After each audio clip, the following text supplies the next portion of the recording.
कहानी की शुरुआत होती है एक समंदर के बीच में जिसका नाम था कैरेबियन ओशियन। यहाँ हम एक बोट के अंदर एक छोटी सी फैमिली को देखते हैं जो वेकेशन मनाने समंदर की सैर पर आई है। यहाँ हमें टॉम नाम का एक आदमी मिलता है जो प्रोफेशन से एक ओशियनोग्राफर था। असल में ओशियनोग्राफर वो साइंटिस्ट होते हैं जो समंदर के नीचे रहने वाले जीव जंतुओं और उनकी दुनिया पर रिसर्च करते हैं। टॉम की फैमिली में कुल 4 मेंबर्स थे, उसकी वाइफ जूलिया, उसकी बेटी केसी और छोटा बेटा बेन। दरअसल बेन का बर्थडे था और उसी की बर्थडे सेलिब्रेशन के लिए ये लोग बोट पर समंदर की सैर करने निकले थे। जब पूरी फैमिली अपना वेकेशन एंजॉय कर रही थी तभी टॉम की वाइफ जूलिया बोट के किनारे जाकर सीधे समंदर के पानी में कूद जाती है और मजे से स्विमिंग करने लगती है। लेकिन पानी में उतरने के बाद उसे पानी का टेक्सचर कुछ अजीब सा महसूस होता है। उसे सब कुछ थोड़ा वियर्ड लग रहा था। दूसरी तरफ टॉम ने बोट पर समंदर की सिचुएशन समझने के लिए जो डिवाइसेस रखे थे उनमें अचानक ग्लिच होने लगता है, यानी वो उल्टी सीधी रीडिंग देने लगते हैं। जब जूलिया स्विमिंग कर रही थी तब उसने एक अजीब चीज नोटिस की। उसने देखा कि उसके आसपास का पानी अजीब तरीके से अपनी जगह बदल रहा है। तभी अचानक पानी नीचे की तरफ खींचने लगता है। जूलिया बहुत डर जाती है और चिल्लाकर अपनी फैमिली को बुलाने लगती है, लेकिन उनकी बोट जूलिया से काफी दूर थी। ऊपर से पानी का करंट उसे नीचे की ओर खींच रहा था। उधर टॉम को अचानक एहसास होता है कि बोट पर उसकी वाइफ जूलिया नहीं है। फिर वो और उसके बच्चे आसपास देखते हैं तो उन्हें पता चलता है कि जूलिया काफी दूर से मदद के लिए चिल्ला रही है। टॉम तुरंत अपनी बोट को मोड़ता है और जल्दी से जूलिया के पास पहुंच जाता है। वो फौरन पानी में कूद पड़ता है और बच्चों की मदद से जैसे तैसे जूलिया को बोट पर चढ़ा लेता है। जूलिया इस बार तो बच जाती है, लेकिन टॉम उस पर काफी गुस्सा होता है। उसने बोट पर चढ़ने से पहले ही सबको इन्फॉर्म कर दिया था कि अगर कोई भी समंदर में उतरेगा तो वो सबको बताकर ही उतरेगा, वरना कभी भी कोई बड़ा हादसा हो सकता है। जूलिया अपनी गलती के लिए टॉम से माफी मांगती है। क्योंकि आज बेन का बर्थडे था और वो नहीं चाहते थे कि दिन खराब हो, इसलिए सब इस एक्सीडेंट को भूलकर फिर से वेकेशन एंजॉय करने लगते हैं। उस वक्त कोई भी इस बात पर गौर नहीं करता कि आखिर हुआ क्या था, यहाँ तक कि टॉम भी उन डिवाइसेस की गड़बड़ी पर ध्यान नहीं दे पाता। अब शाम होते होते उन सब ने मिलकर पार्टी के लिए पूरी बोट को डेकोरेट कर लिया था। टॉम यहाँ बर्थडे सेलिब्रेट करने के लिए केक रेडी कर रहा था। आज बेन का 13वां बर्थडे था और पूरी फैमिली उसे ढेर सारे गिफ्ट्स दे रही थी और उसे खुश करने की हर मुमकिन कोशिश कर रही थी। उन्होंने बेन के लिए एक स्पेशल गाना भी गाया।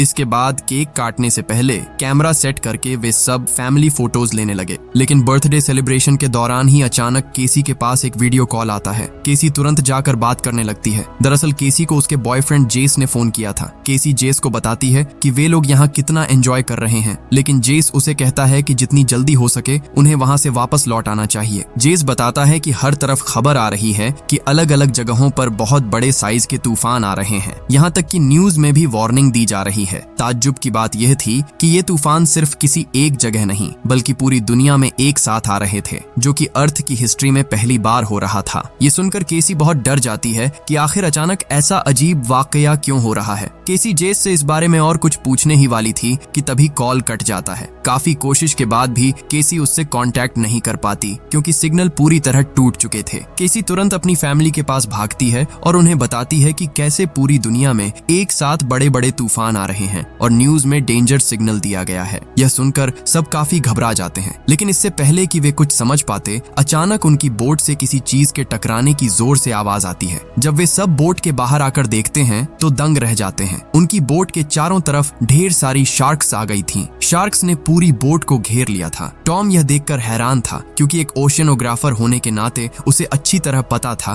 कि इस वक्त इस एरिया में शार्क्स होने की कोई पॉसिबिलिटी नहीं है। उसे समझ आ गया कि दुनिया के नेचुरल सिस्टम में कोई बहुत बड़ा बदलाव आया है। टॉम को कुछ समझ नहीं आ रहा था कि इस सिचुएशन को कैसे हैंडल करे। इसी बीच शार्क्स के बोट से टकराने की वजह से इंजन में खराबी आ जाती है। वहां से निकलने के लिए इंजन ठीक करना जरूरी था, जिसके लिए पानी में उतरना पड़ता। थोड़ी देर बाद जब शार्क्स वहां से चली जाती हैं तो टॉम सीधा पानी में उतर जाता है। लेकिन कुछ देर बाद टॉम की फैमिली देखती है कि टॉम के हाथ का काफी हिस्सा कट गया है, इसलिए वे पहले टॉम को बोट के अंदर लेकर आते हैं। फिर जूलिया टॉम के जख्म पर दवाई लगाती है। टॉम यहाँ जूलिया को बताता है कि एक बहुत बड़ी शार्क के टकराने की वजह से बोट के इंजन में काफी डैमेज हुआ है, जिसे इतनी आसानी से ठीक करना पॉसिबल नहीं है। वे अब समंदर के बिल्कुल बीचों बीच हैं, इसलिए वापस जाना भी उनके लिए बहुत मुश्किल हो गया है। उसे अब लग रहा है कि वो किसी भी तरह इंजन ठीक नहीं कर पाएगा, क्योंकि इसके लिए कुछ खास चीजों की जरूरत है जो उनके पास नहीं है। अब यहाँ से बचने का एक ही रास्ता था, बाहर से किसी की मदद लेना ताकि कोई रेस्क्यू टीम उन्हें यहाँ से निकाल सके। लेकिन सबसे डरावनी बात यह थी कि उनके लैपटॉप या मोबाइल कहीं भी कोई सिग्नल नहीं आ रहा था। केसी अपना मोबाइल लेकर बोट की ऊंची जगहों पर खड़ी होकर सिग्नल पकड़ने की कोशिश करती है, पर मोबाइल में नेटवर्क का एक डंडा भी नहीं आता। दूसरी तरफ जूलिया भी रेडियो के जरिए सिग्नल भेजने की कोशिश करती है, लेकिन रेडियो पर भी कोई रिस्पॉन्स नहीं मिलता। ये सब देखकर वे हैरान रह जाते हैं, क्योंकि वे ऐसी लोकेशन पर थे जहां नेटवर्क की कोई प्रॉब्लम नहीं होनी चाहिए थी। सब लोग बहुत टेंशन में आ जाते हैं। सारी सिचुएशन को देखकर टॉम समझ जाता है कि वे बहुत बड़ी मुसीबत में हैं और शायद उन्हें यहीं फंसे रहना पड़ेगा। टॉम कैलकुलेशन करके सबको बताता है कि उनके पास अब सिर्फ 4 दिन तक चलने लायक खाना और पानी बचा है, इसलिए जब तक वे यहाँ फंसे हैं उन्हें राशनिंग करनी होगी, यानी हिसाब से खाना पीना होगा। उनके लिए बस एक ही प्लस पॉइंट था कि उनकी बोट एक शिपिंग रूट पर थी, जहाँ से अक्सर मालगाड़ी वाले जहाज गुजरते हैं, इसलिए उन्हें उम्मीद थी कि जल्द ही किसी न किसी जहाज से मदद मिल जाएगी। लेकिन उन्हें ये नहीं पता था कि बाहर की दुनिया में असल में क्या कहर टूट रहा है। वे अभी ये सब डिस्कस ही कर रहे थे कि तभी उन्हें बाहर एक धमाके की आवाज सुनाई देती है। जब वे बाहर देखते हैं तो उनके होश उड़ जाते हैं। आसमान से आग के गोले नीचे गिर रहे थे।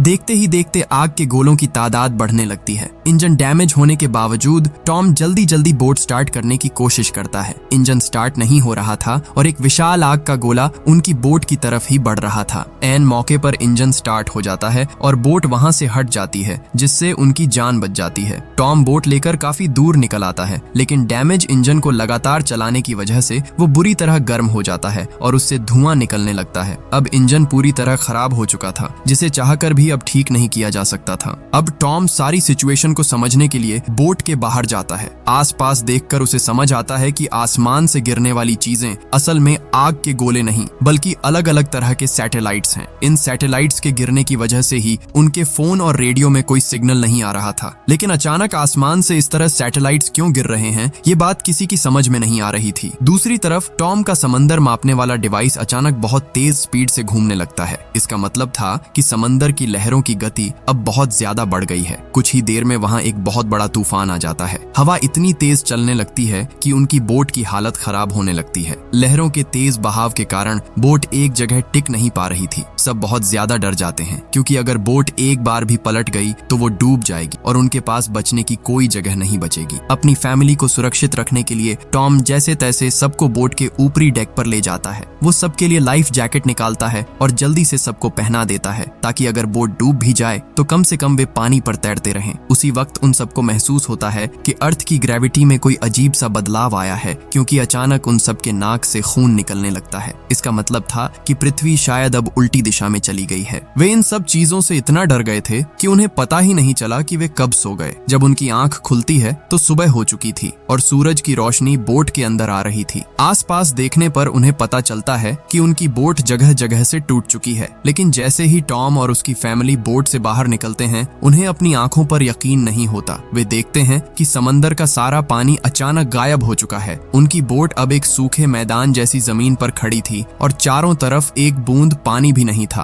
पहले उन्हें लगा कि शायद तूफान की वजह से उनकी बोट किसी रेगिस्तान में आ गई है, लेकिन ध्यान देने पर उन्हें समझ आया कि जिस जमीन पर बोट खड़ी है वो असल में समंदर के नीचे की जमीन है, क्योंकि जगह जगह की मिट्टी अब भी गीली थी। उन्होंने अंदाजा लगाया कि कल रात ग्रेविटी बदलने की वजह से समंदर का सारा पानी एक जगह से दूसरी जगह चला गया है। शायद समंदर का पूरा पानी इंसानी बस्तियों की तरफ चला गया होगा, जिसकी वजह से दुनिया के बाकी सब लोग शायद मारे गए होंगे और अब कोई जिंदा नहीं बचा होगा। दरअसल पृथ्वी के 70 फुट हिस्से में पानी है और बाकी 30% जमीन। अगर वो 70 फुट पानी अपनी जगह बदलकर जमीन वाले हिस्से पर चला जाए तो इंसानों का बचना नामुमकिन है। टॉम अपनी लोकेशन का पता लगाने के लिए कंपास का इस्तेमाल करता है, लेकिन कंपास ठीक से काम नहीं कर रहा था। कंपास का ऐसा बिहेवियर देखकर टॉम समझ जाता है कि पृथ्वी का कोर पूरी तरह बदल चुका है। इसका मतलब था कि समंदर के बाहर के इलाकों में भी भारी तबाही हुई होगी और उनके रिश्तेदार या करीबी अब शायद ही जिंदा हों। ये सुनकर केसी रोते हुए अपने कमरे में चली जाती है, क्योंकि उसे अपने बॉयफ्रेंड की बहुत फिक्र हो रही थी। दूसरी तरफ बेन अपने कल रात के बर्थडे बैलून्स को इकट्ठा करके आसमान में उड़ा देता है, ताकि अगर आसपास कोई भी इंसान जिंदा हो तो इन बैलून्स का सिग्नल देखकर उनके पास आ सके और वे सब मिलकर सरवाइव कर सकें। हालांकि उन्हें यकीन था कि शायद कोई नहीं बचा, फिर भी अगर समंदर में उनकी तरह कोई और जहाज हुआ जिसमें लोग जिंदा हों तो वे सिग्नल देखकर जरूर आएंगे। टॉम भी रेडियो के जरिए आसपास के बोट्स को सिग्नल भेजने की कोशिश करता है ताकि कोई मदद के लिए आए, लेकिन काफी कोशिश के बाद भी कोई रिस्पॉन्स नहीं मिलता, जिससे वे लगभग हार मान लेते हैं। लेकिन तभी अचानक एक छोटी सी सबमरीन के साथ उनका रेडियो कनेक्शन जुड़ जाता है, जिसे देखकर वे सब दंग रह जाते हैं। उस सबमरीन में नाटो नाम का एक आदमी था। नाटो टॉम को बताता है कि कल रात असल में हुआ क्या था। वो कहता है कि जब तूफान शुरू हुआ तब वे अपनी सबमरीन के साथ समंदर की गहराई में थे। उन्होंने नोटिस किया कि समंदर का पानी बड़ी तेजी से नीचे की ओर जा रहा है और अपनी जगह बदल रहा है। पानी का बहाव इतना खतरनाक था कि उसके बाकी सभी साथी उस लहर में बह गए और अब सबमरीन में वह अकेला ही बचा है। अब वे दोनों इस मुश्किल हालात पर डिस्कस करने लगते हैं। उन्हें लग रहा था कि दुनिया में अब कोई भी जिंदा नहीं बचा है जो उनकी मदद कर सके, इसलिए उन्हें खुद ही जीने का रास्ता ढूंढना होगा। नाटो एक रिसर्चर था और अपनी कैलकुलेशन से वो टॉम को बताता है कि पृथ्वी की ग्रेविटी में आए बदलाव की वजह से समंदर का पानी शिफ्ट हो गया है, लेकिन एक हफ्ते के अंदर सब कुछ फिर से पहले जैसा हो जाएगा और पानी वापस अपनी जगह पर लौट आएगा। नाटो के पास सबमरीन थी, इसलिए वो तो सरवाइव कर सकता था, लेकिन टॉम और उसकी फैमिली के लिए यह बहुत बड़ा खतरा था। जैसे ही समंदर का पानी वापस आएगा वे सब डूब जाएंगे। टॉम नाटो से विनती करता है कि वो उसकी फैमिली को सबमरीन में पनाह दे दे, लेकिन नाटो मना कर देता है क्योंकि उसकी सबमरीन बहुत छोटी थी और उसमें सिर्फ 3 लोग ही आ सकते थे। टॉम एक बड़ा फैसला लेता है। वो नाटो से कहता है कि वो अभी उसके पास आ रहा है, वो बस उसके दोनों बच्चों को अपनी सबमरीन में रख ले। वो और उसकी वाइफ जूलिया कहीं और चले जाएंगे। इसके बदले में टॉम अपना सारा खाना और पानी नाटो को देने का वादा करता है। नाटो इस बात पर मान जाता है। नाटो अपने मैनुअल मैप से अपनी लोकेशन टॉम को समझा देता है। जूलिया अपने बच्चों को खुद से दूर नहीं करना चाहती थी, लेकिन टॉम उसे समझाता है कि बच्चों की जान बचाने का यही इकलौता रास्ता है। टॉम उसे जल्दी से सारा सामान और खाना पैक करने को कहता है। नाटो की लोकेशन तक पहुंचने में उन्हें पैदल 2 दिन लगने वाले थे। टॉम का प्लान था कि बच्चों को वहां छोड़कर वो और जूलिया किसी ऊंची जगह की तलाश में निकल जाएंगे। भले ही वे दोनों न बचें, लेकिन कम से कम उनके बच्चे सुरक्षित रहें। वे जैसे ही निकलने वाले होते हैं, टॉम को दूर से एक आदमी आता हुआ दिखता है, जिसके साथ एक कुत्ता भी था। वो आदमी जख्मी था और ठीक से चल नहीं पा रहा था। टॉम को उस पर तरस आ जाता है और वो उसे खाना और पानी देने के लिए पास जाता है। वो आदमी बड़े मजा से पानी पीता है, लेकिन अचानक वो टॉम पर हमला कर देता है। जूलिया अपने पति को बचाने के लिए दौड़ती है, लेकिन तभी वो आदमी लोहे की किसी चीज से टॉम पर इतनी जोर से वार करता है कि टॉम की मौके पर ही मौत हो जाती है। जूलिया ये देखकर बुरी तरह टूट जाती है और रोने लगती है। वो डर के मारे टॉम के पास भी नहीं जा पा रही थी। उसे समझ आ गया कि वो आदमी बहुत ही बेरहम और खतरनाक है, जिसने मदद करने वाले को ही मार डाला। उसे डर था कि वो अब उसके बच्चों पर हमला करेगा और उनका खाना पानी छीन लेगा। इसलिए इससे पहले कि वो आदमी उन तक पहुंचता, जूलिया भागकर अपने बच्चों के पास जाती है और उन्हें छिपा जाने के लिए कहती है। उधर वह खतरनाक आदमी उनकी तरफ बढ़ रहा था। यह देखकर जूलिया आनन फानन में बोट के केबिन का दरवाजा बंद कर देती है और बेन और केसी को वहां मौजूद छोटे छोटे बॉक्स के पीछे छिप जाने को कहती है। बच्चों की हिफाजत के लिए वह उन दोनों को एक एक फ्लेयर गन थमा देती है। इसके बाद वह खुद केबिन से बाहर निकलकर एक जगह छिप जाती है ताकि उस आदमी पर पीछे से हमला कर सके। इधर वह आदमी बोट पर चढ़ चुका था। वह केबिन के पास आकर उसका दरवाजा तोड़ने की कोशिश करने लगता है। काफी देर तक मशक्कत करने के बाद वह दरवाजा तोड़कर अंदर घुस जाता है, लेकिन वहां उसे कोई नजर नहीं आता। अब वह मजे से वहां रखा खाना खाने लगता है और पूरी बोट की तलाशी लेने लगता है कि सरवाइव करने के लिए वहां और क्या क्या काम की चीजें हैं। वह ऊपर से नीचे तक बोट का कोना कोना छान रहा था। जूलिया ऊपर वाले फ्लोर पर छिपी हुई थी। उसके हाथ में एक चाकू था और वह उस आदमी पर वार करने का मौका ढूंढ रही थी। जैसे ही जूलिया हमला करने के लिए आगे बढ़ी, गलती से उससे कुछ आवाज हो गई। हालांकि वह फौरन फिर से छिप गई, लेकिन तब तक उस आदमी को एहसास हो गया कि कोई उसका पीछा कर रहा है और बोट पर कोई और भी मौजूद है। जूलिया बोट के एक टूटे हुए हिस्से से किसी तरह बचकर बाहर निकल आती है और बोट के नीचे जाकर दुबक जाती है। वह आदमी उसे पागलों की तरह ढूंढ रहा था, पर जब वह कहीं नहीं मिली तो वह वापस बोट के अंदर चला गया। चूंकि बच्चे अब भी बोट के अंदर ही थे, इसलिए जूलिया फिर से अंदर जाने की हिम्मत जुटाती है। लेकिन जैसे ही वह अंदर घुसने की कोशिश करती है, उस आदमी का कुत्ता उसे देख लेता है और भौंकने लगता है। कुत्ते की आवाज सुनकर जब वह आदमी बाहर आता है तो देखता है कि किसी ने उसके कुत्ते को मारकर वहां से भगा दिया है या मार दिया है। असल में जूलिया कहीं नहीं गई थी, वह चुपचाप बोट के अगले हिस्से पर आ गई थी। वह फिर से अंदर जाकर हमला करने का प्लान बना रही थी, लेकिन तभी अचानक वह आदमी जूलिया के सामने आ जाता है। वह जूलिया पर टूट पड़ता है और उसे बेरहमी से पीटने लगता है। वह चिल्लाकर पूछता है कि उनके पास और क्या क्या कीमती सामान और रसद है। अगर उसने नहीं बताया तो वह उसे जान से मार देगा। केसी छिपकर यह सब देख रही थी। उसे समझ आ गया कि अगर उसने कुछ नहीं किया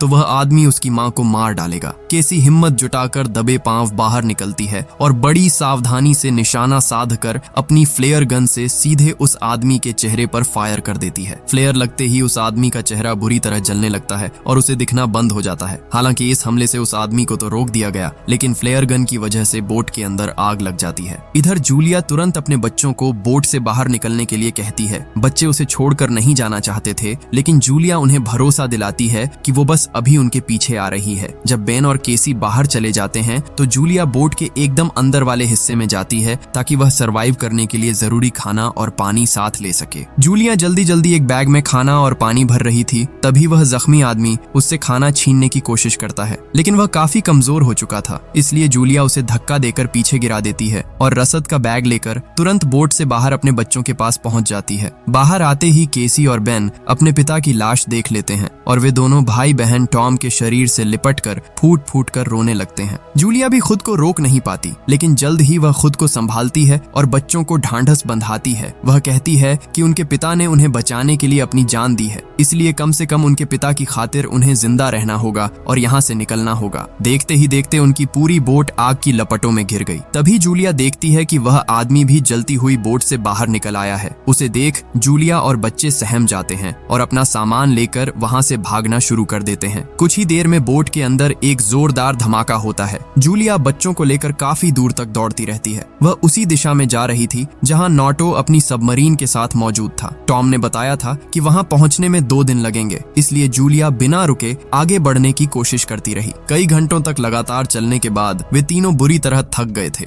इसीलिए उन्होंने एक जगह रुककर रात बिताने का फैसला किया। भागने की वजह से उन्हें बहुत प्यास लगी थी, पर उनके पास पानी बहुत कम था। जिस जगह वे रुके थे वहाँ नीचे से पानी की एक छोटी धारा बह रही थी, लेकिन वह पानी पीने लायक नहीं था। बेन बहुत ज्यादा दुखी था क्योंकि उसे लग रहा था कि उसके पिता की मौत का जिम्मेदार वही है। उसे लगा कि उसके बर्थडे बैलून उड़ाने की वजह से ही वह आदमी वहां तक पहुंचा और उसके पिता को मार डाला। बेन खुद को माफ नहीं कर पा रहा था, लेकिन जूलिया उसे समझाती है कि यह सब बस एक एक्सीडेंट था और इसमें उसकी कोई गलती नहीं है। अब उनका मकसद सिर्फ किसी भी तरह जिंदा रहना है। इसी बीच केसी बैग में वह मैप ढूंढती है जिसमें सबमरीन की लोकेशन थी, लेकिन उसे मैप नहीं मिलता। जूलिया बताती है कि बोट में आग लगने की वजह से वह मैप वहीं जल गया था, वह उसे बचा नहीं पाई। अब सबमरीन तक पहुंचना बहुत मुश्किल होने वाला था। बस टॉम ने मरते वक्त रास्ते के बारे में कुछ हिंट्स दिए थे जिसके सहारे उन्हें आगे बढ़ना था। तभी जूलिया ऊपर से नीचे की तरफ झांकती है और उसके होश उड़ जाते हैं। वह आदमी अब भी उनका पीछा कर रहा था। वह आसपास उन्हें ही ढूंढ रहा था क्योंकि जूलिया सारा खाना और पानी अपने साथ ले आई थी और वह आदमी उन चीजों को छीनना चाहता था। यह देखकर जूलिया अपने बच्चों के साथ बहुत सावधानी से वहां छिप जाती है। जब वह आदमी वहां से काफी दूर निकल गया तो जूलिया तुरंत अपने बच्चों को लेकर फिर से चल पड़ी। वे चिलचिलाती गर्मी में कई घंटों तक लगातार पैदल चलते रहे,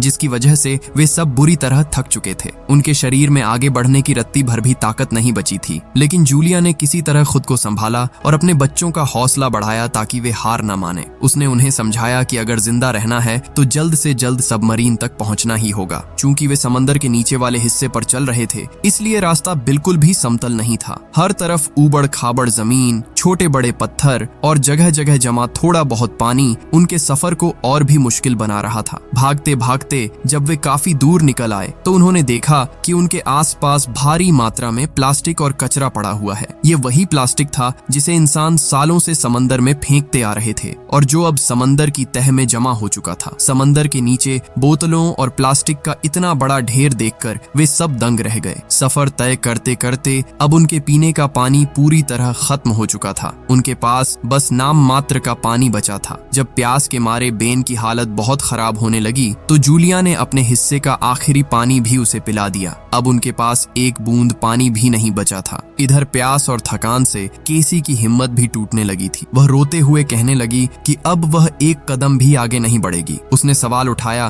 कि इस बात की क्या गारंटी है कि वहां पहुंचने पर उन्हें सबमरीन मिलेगी ही। हो सकता है कि नाटो नाम के उस आदमी ने उनसे झूठ बोला हो। केसी को लगा कि अब समंदर का पानी वापस आने का वक्त भी हो गया है, इसलिए वे चाहे कुछ भी कर लें, उनका मरना तय है। केसी की ये बातें सुनकर जूलिया को बहुत गुस्सा आया। उसने केसी को डांटते हुए कहा कि उसे कम से कम अपने पिता के बारे बारे में सोचना चाहिए, जिनकी आखिरी ख्वाहिश उन्हें जिंदा देखना थी। जूलिया ने साफ कहा कि मौत का इंतजार करने से बेहतर है कि वे जीने की कोशिश करें। इसके बाद वे सब फिर से आगे बढ़ने लगे। कुछ दूर जाने के बाद उन्हें एक क्रैश हुआ प्लेन दिखाई दिया, जो शायद सालों पहले समंदर में गिरा था। प्लेन काफी पुराना था और इतने सालों तक पानी के नीचे रहने की वजह से उसमें जंग लग चुका था। जूलिया ने फैसला किया कि वे आज की रात इसी प्लेन के अंदर गुजारेंगे। सब प्लेन के अंदर जाकर आराम करने लगे, लेकिन जूलिया वहां बैठकर फूट फूट कर रोने लगी। वह सोच रही थी कि कैसे सिर्फ एक दिन के अंदर उनकी पूरी जिंदगी बदल गई। कल रात वे सब साथ थे और आज उसने अपने सबसे प्यारे इंसान को हमेशा के लिए खो दिया है। इसके बाद जूलिया वह फैमिली फोटो देख रही थी जो कल रात बेन की बर्थडे पार्टी में उन्होंने खींची थी। फोटो देखकर जूलिया बहुत ज्यादा इमोशनल हो जाती है, यहाँ तक कि केसी और बेन भी अपने पिता को याद करके रोने लगते हैं, क्योंकि उनके पिता ने हमेशा पूरे परिवार को संभाल कर रखा था। इसी तरह यादों में खोए हुए वे सब वहाँ सो जाते हैं। लेकिन अचानक आधी रात को केसी की नींद किसी आहट से खुल जाती है। उसे बाहर किसी के चलने की आवाज सुनाई दी थी। वह बिना सोचे समझे बाहर देखने आती है तो पता चलता है कि वही आदमी वहाँ पहुँच गया है जिसने उनके पिता को मारा था। जैसे ही केसी वहाँ खड़ी होती है, वह आदमी पीछे से उस पर हमला करने की कोशिश करता है। लेकिन असल में केसी अपनी माँ के साथ प्लान बनाकर ही बाहर निकली थी, क्योंकि उन्हें अच्छी तरह पता था कि वह आदमी पीछा करते हुए यहाँ आएगा। इससे पहले कि वह आदमी केसी पर हमला कर पाता, जूलिया पीछे से उस पर टूट पड़ती है। जूलिया बहुत ही खौफनाक तरीके से उसे मौत के घाट उतार देती है और अपने पति की हत्या का बदला ले लेती है। फिलहाल वे अपनी सबसे बड़ी मुसीबत से बच चुके थे।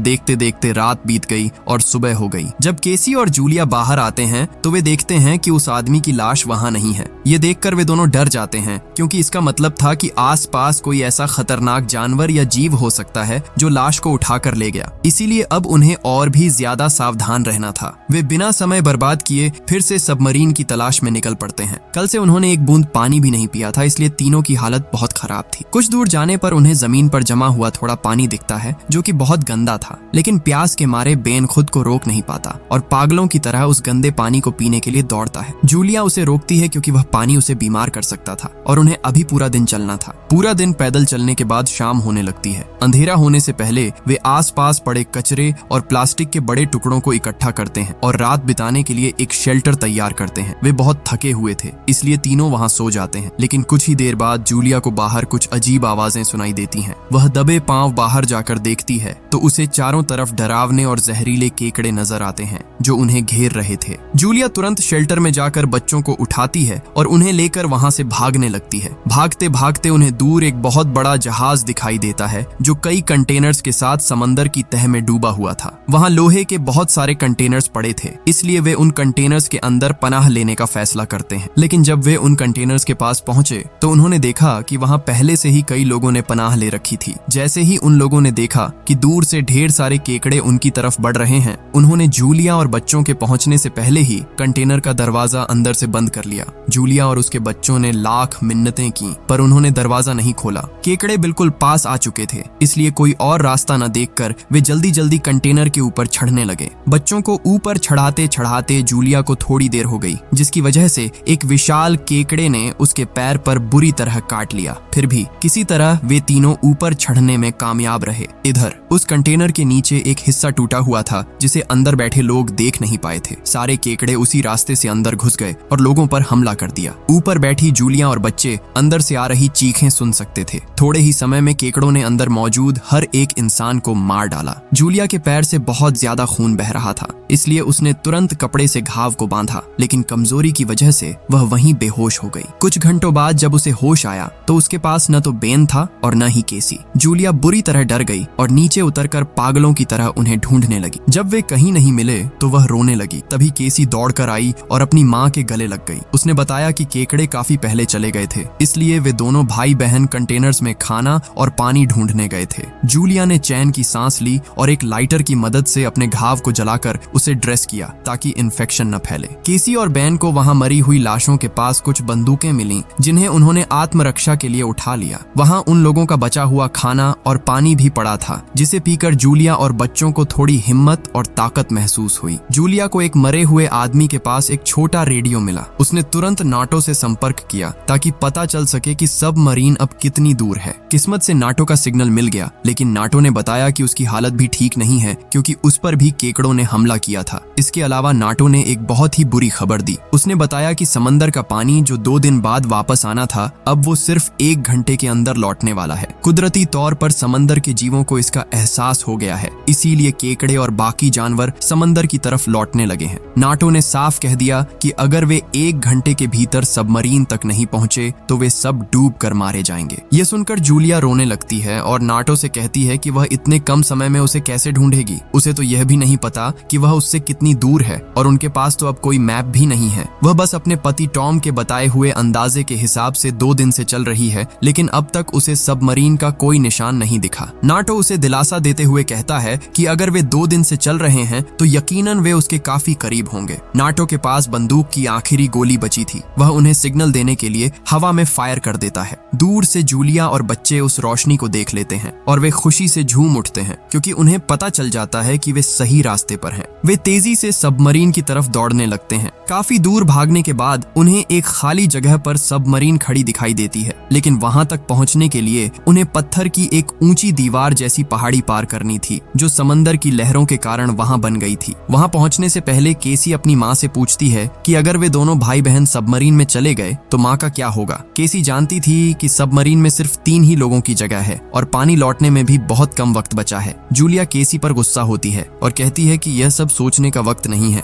बस किसी तरह सबमरीन तक पहुंचना जरूरी है। जब वे उस पहाड़ी रास्ते से आगे बढ़ रहे थे, तभी अचानक ऊपर से कुछ पत्थर गिरते हैं और जूलिया अपने बच्चों से अलग हो जाती है। बीच में पत्थर गिरने की वजह से वह बच्चों तक नहीं पहुंच पा रही थी। वह चिल्लाकर केसी से कहती है कि वह बेन को लेकर तुरंत सबमरीन में चली जाए और उसके लिए न रुके, क्योंकि वैसे भी सबमरीन में उसके लिए जगह नहीं होगी। केसी अपनी माँ को छोड़ना नहीं चाहती थी, पर जूलिया के बार बार कहने पर वह मजबूर होकर बेन के साथ नाटो के पास पहुंच जाती है। जब वे नाटो के पास पहुंचते हैं तो नाटो उन्हें बताता है कि उसकी हालत बहुत खराब है और वह अब ज्यादा देर जिंदा नहीं बचेगा। नाटो कहता है कि वह पूरी सबमरीन अब उन्हीं की है, यानी अब वे तीनों आसानी से बच सकते हैं। यह सुनते ही केसी एक पल की भी देरी नहीं करती और अपनी माँ को बचाने के लिए वापस दौड़ पड़ती है। दूसरी तरफ जूलिया को उन पत्थरों के पीछे छिपे हुए ढेर सारे केकड़ों ने घेर लिया था। जूलिया बंदूक से उन्हें रोकने की कोशिश कर रही थी, तभी केसी वहां पहुंचती है और अपनी माँ को खींचकर ऊपर ले आती है। अब वे तीनों मिलकर तेजी से सबमरीन की तरफ भागने लगते हैं, लेकिन तब तक वे खतरनाक केकड़े उनके बिल्कुल पीछे पड़ चुके थे। फिर भी वे तीनों जान लगाकर भागते हैं और जैसे तैसे सबमरीन के ऊपर चढ़ जाते हैं। तभी वे देखते हैं कि उनकी तरफ समंदर की एक विशाल लहर बहुत तेजी से बढ़ रही है। समंदर का पानी वापस लौट आया था। ये देखकर उनके होश उड़ जाते हैं और वे जल्दी से सबमरीन के अंदर घुस जाते हैं। उसी वक्त पानी की एक भयानक टक्कर होती है और पूरा समंदर सबमरीन को अपनी गोद में ले लेता है। उस जोरदार झटके की वजह से वे तीनों सबमरीन के अंदर ही बेहोश हो जाते हैं। कई घंटों के बाद जब उन्हें होश आता है, तब तक उनकी सबमरीन तैरते हुए समंदर के किनारे एक तट पर आ चुकी थी। जब वे तीनों बाहर निकलकर देखते हैं तो पाते हैं कि वे इंसानों के रहने वाले एक शहर में पहुंच गए हैं, लेकिन वह शहर अब वैसा नहीं रहा था। समंदर के पानी और तबाही की वजह से पूरा शहर मलबे में तब्दील हो चुका था। दूर दूर तक कोई इंसान नजर नहीं आ रहा था, बस चारों तरफ बर्बादी के निशान थे। इतनी तबाही के बावजूद वे तीनों आज बहुत खुश थे,